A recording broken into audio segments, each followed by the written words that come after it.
Dans la précédente vidéo, nous avons découvert une formule, hein, alors non sans effort, on va dire, une formule qu'on appelle la formule de Viette, qui permet de résoudre n'importe quelle équation du deuxième degré. Alors bon, il a fallu de l'effort, c'était pas facile, mais la bonne nouvelle, c'est que tout ce qu'il y a à retenir, c'est ce qui se trouve ici. Alors bon, on va me dire, ouais, euh, oui, ça va aller assez. On va facilement retenir tout ça. Il faut un petit peu d'entraînement. Alors, on va voir quelques exemples dans cette première vidéo et puis d'autres dans d'autres vidéos. Il faut entraîner ça et puis finalement, ça reste assez facilement, hein. Si je résume, les seules formules à apprendre, c'est le calcul du discriminant. Alors, c'est quoi le discriminant? Quand on a une équation comme ça, c'est-à-dire qu'on connaît A, B et C, c'est des nombres, eh bien, on peut calculer le discriminant. Et puis, ce discriminant, il définit par son signe s'il y a deux, une ou zéro solution. Et puis s'il y a des solutions, ben on les calcule avec cette formule. Donc voilà les deux choses qu'il faut apprendre par cœur. Alors voyons ce qu'il en est via un exemple. Alors prenons tout d'abord l'équation ici. Alors déjà, est-ce que vraiment c'est une équation de deuxième degré? Est-ce que vraiment on peut l'utiliser telle qu'elle? Elle ne ressemble pas à ce que je vous avais donné moi, c'est-à-dire ax carré plus bx plus c égale 0. Donc la première étape, bon, ça c'est pas le plus compliqué, ça va être de se ramener à cette forme-là. Donc pour ça, bah, je vais soustraire 12 et puis je vais additionner x pour qu'il n'y ait plus rien à droite. Ce qui me donne donc cette forme ici, qui est, c'est à partir de cette forme-là qu'on va pouvoir travailler parce qu'on a quelque chose de ce type-là. Alors si je compare ces deux écritures, que vaut a dans mon exemple? A c'est le coefficient de x carré, donc ici ça vaut 3. B c'est le coefficient de x, donc ici c'est 9. Et attention, C c'est le coefficient constant, ici c'est, attention pas 12, mais moins 12. Alors maintenant qu'on a identifié A, B, C, on va pouvoir calculer le discriminant. Donc ça, c'était la deuxième étape. Alors je vous rappelle juste comment on calcule le discriminant. Le discriminant, c'est une des deux choses à apprendre par cœur. C'est donc b carré moins 4 fois A fois C. Alors allons-y. B carré, je vais écrire, puis ensuite je calculerai. B carré, donc ça veut dire que c'est 9 au carré. Moins 4 fois A fois C. 4 fois 3 fois moins 12. Bon, alors là, on prend la machine, on calcule ça, hein. Ici, je vais faire comme ça. Alors, 9 au carré, ça fait 81. Moins, alors moins par moins, ça va donner plus. Comme ça, j'ai plus de problème de signe. 4 fois 3, 12, fois 12, 144. Et puis maintenant, 144 plus 81, ça fait 225, si je n'ai pas fait d'erreur. Bon, qu'est-ce qu'on fait à ce stade? On se pose la question, est-ce qu'il y a des solutions? Combien y a-t-il de solutions? Comment on fait ça? On regarde le signe. Ça, c'est positif. Donc ça signifie qu'il y a deux solutions. Et puis maintenant, bah, on va calculer ces deux solutions. Ça ne sert à rien de se lancer dans des formules compliquées avant si on ne sait même pas s'il y aura des solutions. Donc, je vous rappelle juste la formule, x1,2, comment on calcule ça? Alors, on fait donc moins b plus ou moins la racine de ce qu'on vient de calculer, le discriminant, sur 2a. Allons-y. Moins b, donc moins 9, plus ou moins racine de, on avait calculé 225, divisé par 2 fois a, donc 2 fois a il vaut 3. Voilà. Bon, je peux un petit peu simplifier, parce que racine de 225, je connais, c'est 15. Ou ma machine le connaît, dans le pire des cas. Et puis 2 fois 3, c'est 6. Voilà, et puis maintenant, si je choisis le signe plus ou le signe moins, ben, ça va me donner deux solutions différentes. Alors prenons le moins, donc c'est pour ça qu'on note x1, c'est la première solution.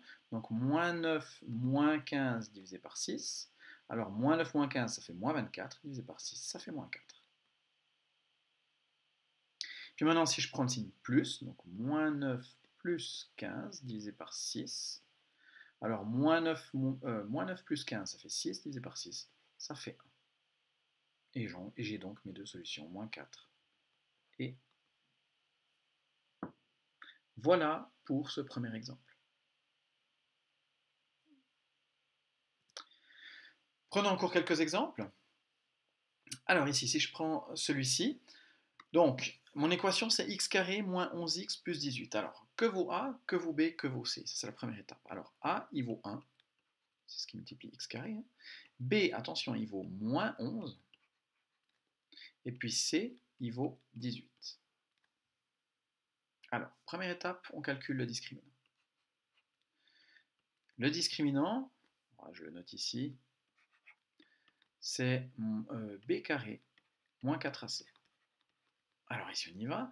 Alors je vais tout écrire. Moins 11 au carré, moins b, moins 4 fois a fois c. Maintenant j'y vais. Alors moins 11 fois moins 11, moins par moins plus, 11 fois 11, 121.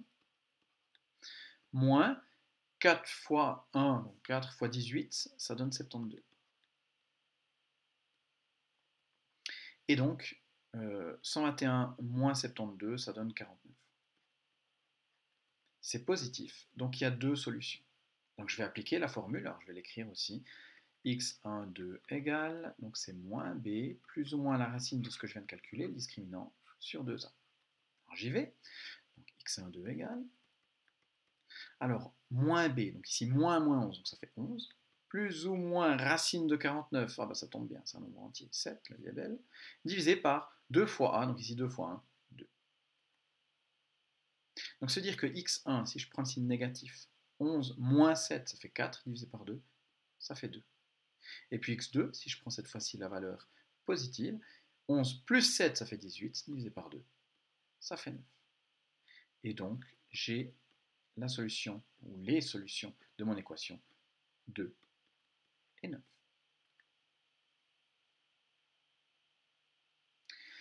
Faisons encore un exemple ici. Alors, première chose, avant même de calculer le delta, je vais bien identifier A, B et C. A, il vaut 2, B, il vaut moins 4, et C, il vaut moins 70. Maintenant, je peux calculer le discriminant. Alors, j'y vais. Donc, le discriminant, il y a la formule ici, B carré. Alors, moins 4 fois moins 4, voilà, je vais l'écrire, moins 4 au carré. Ça m'évite des erreurs. Moins 4 fois A fois C. Puis maintenant, j'y vais. Alors, moins 4 fois moins 4, ça fait plus 16. Ici, moins par moins, ça fait plus. 4 fois 2, 8 fois 70, 560. Wow. Et donc, ça me fait comme discriminant 576. Voilà, c'est pas tout petit.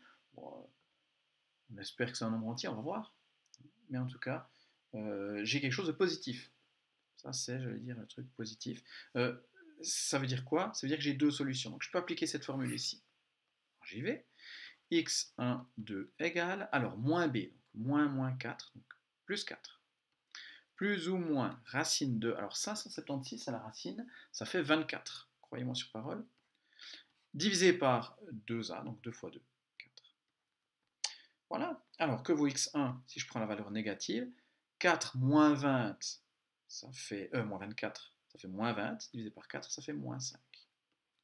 Et puis que vaut x2 si je prends la valeur positive cette fois-ci? 4 plus 24, ça fait 28, divisé par 4, ça fait 7. Et ainsi, j'ai trouvé mes deux solutions, qui sont moins 5 et 7. Voilà pour ce deuxième exemple. On va encore traiter deux exemples. Alors le C, comme d'habitude, j'identifie A, qui vaut ici 0,5, B, qui vaut moins 10, et C, qui vaut 50. Je calcule le discriminant, je commence bien à connaître ça. Alors b carré moins, allez j'écris moins 10 au carré, moins 4 fois 0,5 fois 50. Alors, moins 10 fois moins 10, ça fait 100. Moins, alors 100 on a dit, moins 4 fois 0,5, ça fait 2, fois 50, 100. 100 moins 100, ça fait 0. Ah, attention, c'est la première fois qu'on rencontre ça. J'ai un discriminant qui est nul, ça veut dire que j'ai qu'une seule solution. Pas de panique, pour calculer la solution, je prends la même formule qu'avant. Moins b, je la réécris ici, hein, ou bien, oui, je vais la réécrire, x1, 2 égale moins b plus ou moins la racine du discriminant sur 2a. Simplement, le plus ou moins, ça fera plus ou moins 0, donc ça ne changera rien. C'est-à-dire que ça ici, c'est comme si ça disparaissait. Alors j'y vais, moins b, donc moins 10, donc ça fait 10. Plus ou moins 0, on a dit, 0, divisé par 2 fois 0,5, donc divisé par 1, ça fait 10.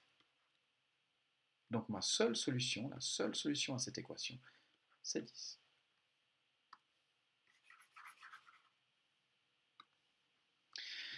Voilà, un petit dernier pour la route.